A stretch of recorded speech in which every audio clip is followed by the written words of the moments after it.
क्या आंध्र प्रदेश में सनातन युग की शुरुआत हो चुकी है? इस सोने के रथ को देखिए।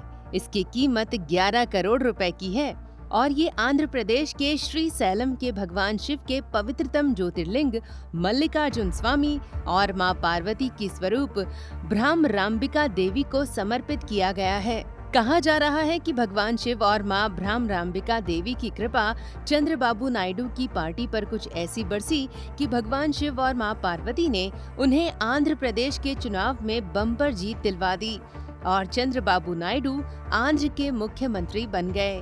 दोस्तों, इस सोने के रथ को किसने भगवान शिव और मां पार्वती को समर्पित किया, पहले उनके बारे में जान लेते हैं। इसके बाद आपको हम बताएंगे कि आखिर चंद्रबाबू नायडू क्यों श्री सैलम पर्वत पर स्थित इस पवित्रतम मंदिर में भगवान मल्लिकार्जुन स्वामी और मां भ्रामराम्बिका देवी के दर्शन करने गए। इसका राज भी आपको बताते हैं। दोस्तों, इस सोने के रथ को, जिसकी कीमत 11 करोड़ रुपए है, इसे चंद्रबाबू नायडू की पार्टी के ही नेता श्री वेमिरेड्डी प्रभाकर रेड्डी ने भगवान शिव और मां पार्वती को समर्पित किया है। ये रथ उन्होंने इसी साल फरवरी के महीने में रथ सप्तमी के शुभ मुहूर्त पर समर्पित किया था और इसके बाद भगवान मल्लिकार्जुन स्वामी और मां भ्रामराम्बिका देवी से अपनी पार्टी की जीत के लिए प्रार्थना की थी। कहते हैं कि इस मंदिर में मांगी गई कोई भी मन्नत आज तक कभी वापस नहीं हुई है और इस मंदिर में स्थापित भगवान शिव का ज्योतिर्लिंग और मां पार्वती के स्वरूप भ्रामराम्बिका देवी के मंदिर की अद्भुत सी कथा है। इस मंदिर में करोड़ों साल पहले भगवान शिव और मां पार्वती के दोनों पुत्रों यानी भगवान कार्तिकेय और भगवान गणेश जी के बीच इसी स्थान पर इस बात को लेकर विवाद हो गया था कि दोनों में से कौन बड़ा है। तब भगवान शिव ने दोनों ही पुत्रों से कहा कि जो भी इस सृष्टि की सबसे पहले परिक्रमा कर लेगा वो ही दोनों में बड़ा माना जाएगा। तब कार्तिकेय जी अपने वाहन मयूर के साथ सारे संसार की परिक्रमा करने लगे। तब भगवान गणेश जी ने सोचा कि उनका वाहन चूहा तो बहुत ही धीरे चलता है और उड़ भी नहीं सकता है, तो ऐसे में वे क्या करें। दोस्तों, तब देवताओं में सबसे बुद्धिमान गणेश जी को ये ध्यान आया कि माता पिता के चरणों में ही सारी सृष्टि होती है। तब उन्होंने श्री सैलम के पर्वत पर विराजमान भगवान शिव और मां पार्वती की परिक्रमा कर ली और जब कार्तिकेय जी लौटे तो भगवान शिव ने गणेश जी को सबसे बड़ा घोषित कर दिया और ये भी वरदान दिया कि संसार में सभी देवी देवताओं में सबसे पहले गणेश जी की ही पूजा की जाएगी। इसके बाद से भगवान शिव ने खुद को एक ज्योतिर्लिंग के रूप में प्रकट कर लिया, जिन्हें आज मल्लिकार्जुन स्वामी ज्योतिर्लिंग कहा जाता है और मां पार्वती भी एक सुंदर मूर्ति के रूप में परिवर्तित हो गईं, जिन्हें मां भ्रामराम्बिका देवी कहा जाता है। दोस्तों, इस मंदिर को दक्षिण भारत के सबसे पवित्र मंदिरों में से एक माना जाता है। कुछ अरसे पहले एक खबर आई थी कि इस मंदिर में पहली बार एक ईसाई को ट्रस्टी बना दिया गया था, जिसका आंध्र प्रदेश के शिव भक्तों ने भारी विरोध किया था। उस वक्त आंध्र प्रदेश के मुख्यमंत्री रहे जगन रेड्डी पर हिंदू मंदिरों को ईसाई चर्चों में बदलने के आरोप भी लगे थे। तिरुपति बालाजी मंदिर के ट्रस्ट में भी गैर हिंदू को ट्रस्टी बनाने के बाद से जगन रेड्डी सनातन धर्म के खिलाफ काम करने के लिए बदनाम हो गए।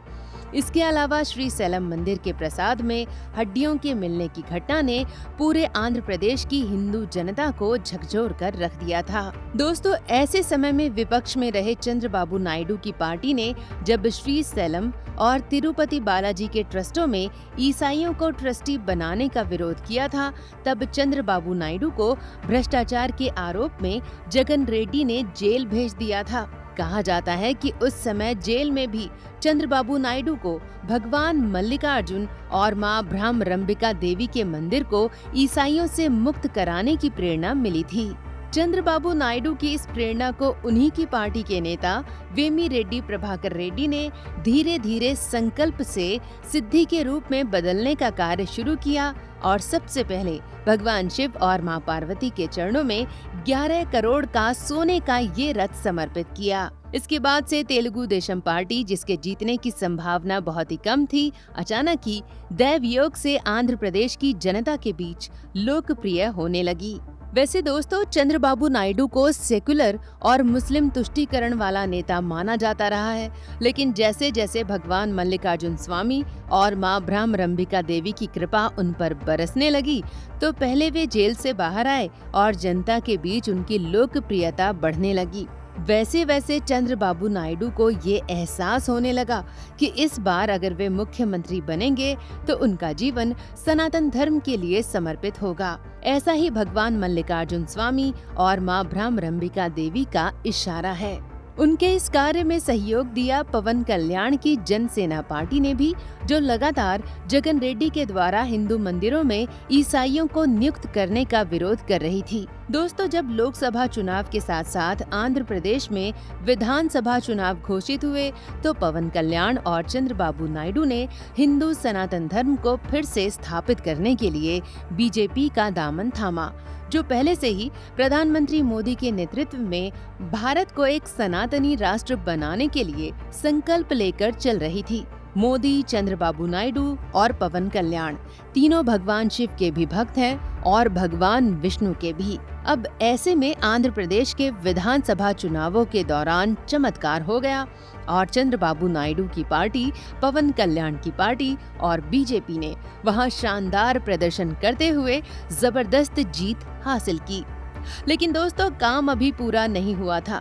चंद्रबाबू नायडू को ये पता था कि उनकी ये जीत सनातन धर्म की पुनर्स्थापना के लिए है। इसलिए वे मुख्यमंत्री बनते ही सबसे पहले तिरुपति गए और वहां भगवान वेंकटेश के दर्शन करते ही ऐलान कर दिया कि किसी भी हिंदू मंदिर में कोई भी ईसाई या गैर हिंदू ट्रस्टी नहीं बनेगा। इसके बाद चंद्रबाबू नायडू ने हाल ही में श्रीशैलम जाकर भगवान मल्लिकार्जुन स्वामी और मां भ्रामरंभिका देवी के चरणों में अपना मस्तक नवाया है और आंध्र प्रदेश को फिर से सनातन धर्म की तरफ ले जाने के लिए अपना संकल्प दोहराया है। तो दोस्तों, देश में सनातन की लहर अभी भी बरकरार है। बीजेपी की कुछ सीटें कम हो जाने पर आप निराश ना हो, क्योंकि अब सनातन के सिपाही सिर्फ मोदी और योगी नहीं हैं। अब हमारे और आपके साथ चंद्रबाबू नायडू, पवन कल्याण और अन्नामलाई जैसे लोग भी हैं, जिनके जीवन का एक ही लक्ष्य है, भारत में सनातन संस्कृति और धर्म को फिर से स्वर्ण युग में ले जाना। दोस्तों, हमें पूरी उम्मीद है कि आपको हमारे इस वीडियो से जरूर कुछ तसल्ली मिली होगी कि सनातन की लहर अभी बरकरार है। हमें भी आपसे यही उम्मीद है कि आप हमारे वीडियोस को जरूर लाइक करेंगे और हमारे चैनल को सब्सक्राइब कर बेल आइकन का बटन भी दबाएंगे। जय सनातन।